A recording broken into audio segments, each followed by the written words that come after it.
Relationship గురించి, చంద్రబాబు నాయుడు గారు రాష్ట్రాన్ని ఎలా అమ్మకానికి పెట్టారు అన్న వాస్తవాల గురించి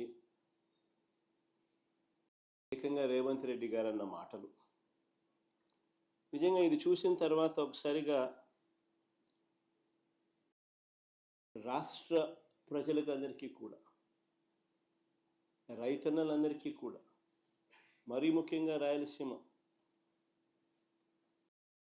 నెల్లూరు ఈ ప్రాంతాలకు సంబంధించిన రైతులకు నిజంగా చంద్రబాబు నాయుడు అనే వ్యక్తి ఒక విలన్ క్యారెక్టర్ కింద కనిపిస్తుంది.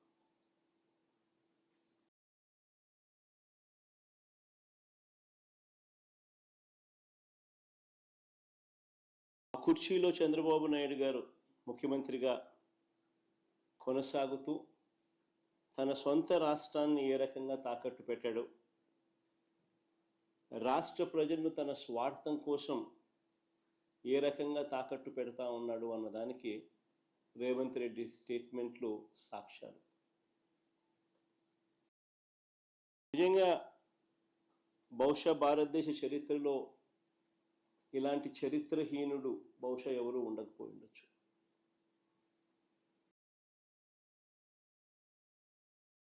చంద్రబాబు నాయుడు గారు, ఆయన ఇరిగేషన్ మంత్రి ఇద్దరూ కూడా తెలంగాణ ముఖ్యమంత్రి అన్న మాటలను ఖండిస్తారు అని చెప్పి అందరం కూడా ఆశించాం. ప్రతి రైతు కూడా ముఖ్యమంత్రి ఈ స్థాయికి దిగజారిపోడు అని చెప్పి రైతు కూడా ఆశపడ్డాడు. కానీ ఆశ్చర్యం ఏమిటి అంటే చంద్రబాబు నాయుడు గారు తన ఇరిగేషన్ మంత్రితో తాను మాట్లాడించిన మాటలు, చంద్రబాబు నాయుడు గారు మాట్లాడుతూ ఉన్న మాటలు చూస్తే రాయలసీమ లిఫ్ట్ ఇరిగేషన్ స్కీమ్ అవసరం లేదు అంటూ వీళ్ళు మాట్లాడుతూ ఉన్న మాటలు చూస్తే రేవంత్ రెడ్డితో చంద్రబాబు నాయుడు గారికి ఉన్న రహస్య ఒప్పందానికి అధికార ముద్ర వేసినట్టే. కరెక్ట్గా రేవంత్ రెడ్డి కూడా ఇదే మాటలే మాట్లాడాడు. చంద్రబాబు నాయుడు కూడా ఆయన మంత్రి కూడా రాయలసీమ లిఫ్ట్ అవసరం లేదు అని అంటూ చంద్రబాబు నాయుడు బరి తెగించి మాట్లాడడం కూడా వాళ్ళిద్దరి మధ్య జరిగిన ఒప్పందానికి ఆమోద ముద్ర వేసినట్టే,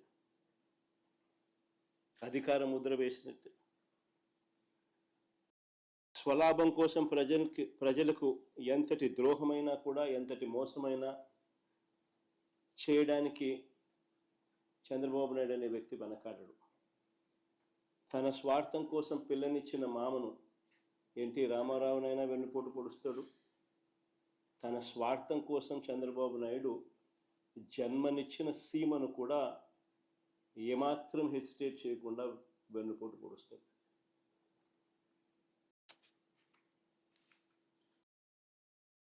నిజంగా రాయలసీమ లిఫ్ట్ అన్నది ఒక గొప్ప ఆలోచన,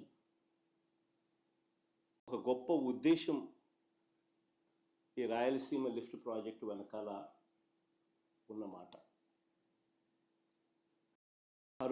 కరువు కోరల్లో చిక్కుకొని ఉన్న రాయలసీమ ప్రాంతం, వ్యవసాయం ప్రశ్నార్థకరం అయిన పరిస్థితులు, తాగడానికి మంచినీళ్ళు కూడా ఒక్కొక్కసారి దొరకని పరిస్థితి.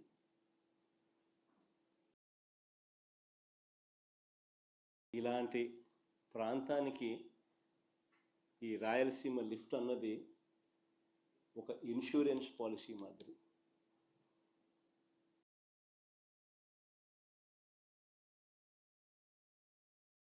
రాయలసీమకు, నెల్లూరుకు, చెన్నైకి ఇది సంజీవిని వంటిది.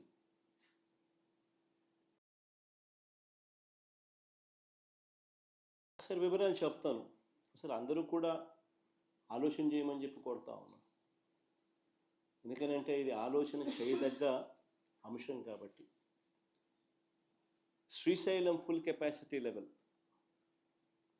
885 అడుగులు. శ్రీశైలం నుంచి రాయలసీమకు, నెల్లూరుకు, చెన్నైకి నీళ్లు ప్రవహించే పోతిరెడ్డిపాడు హెడ్ రెగ్యులేటర్ సిల్ లెవెలే, అంటే బాటమ్ మోస్ట్ లెవెల్ సిల్ లెవెలే 841 అడుగుల్లో ఉంది. సిల్ లెవెలే. ప్రస్తుతం ఉన్న పోతిరెడ్డిపాడు హెడ్ రెగ్యులేటర్ డిజైన్ చూస్తే పోతిరెడ్డిపాడు నుంచి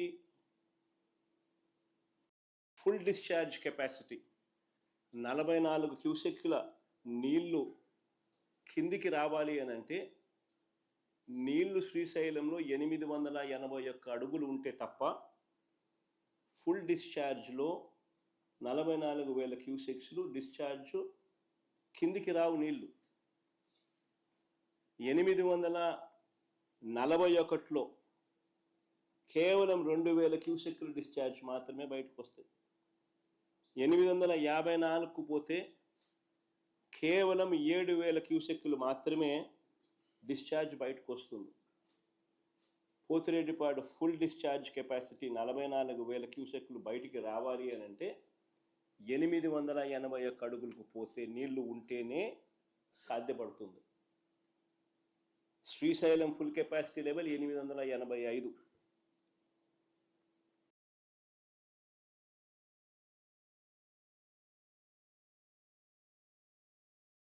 పోతిరెడ్డిపాడు నుంచి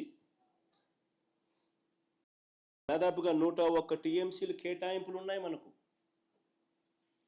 పోతిరెడ్డిపాడు దిగువన పోతిరెడ్డిపాడు నుంచి 101 టీఎంసీల కేటాయింపులు ఉన్నా సరే గడచిన 20 సంవత్సరాలలో కేవలం 3-4 సార్లు మాత్రమే కేటాయించిన మేరకు నీళ్లు కిందికి వచ్చాయి. ఇది వాస్తవం. అందరూ ఆలోచన చేయాల్సిన వాస్తవం ఇది. 20 సంవత్సరాలలో కేవలం 3-4 సార్లు మాత్రమే కేటాయించిన నీళ్లు కిందికి రావడం జరిగింది కేటాయింపుల మేరకు.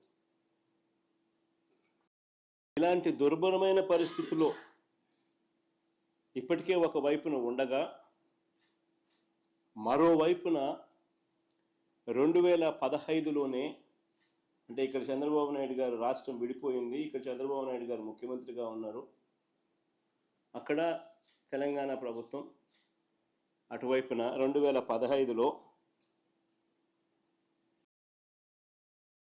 కేసీఆర్ గారు అక్కడ ముఖ్యమంత్రిగా అప్పట్లో ఉన్నారు.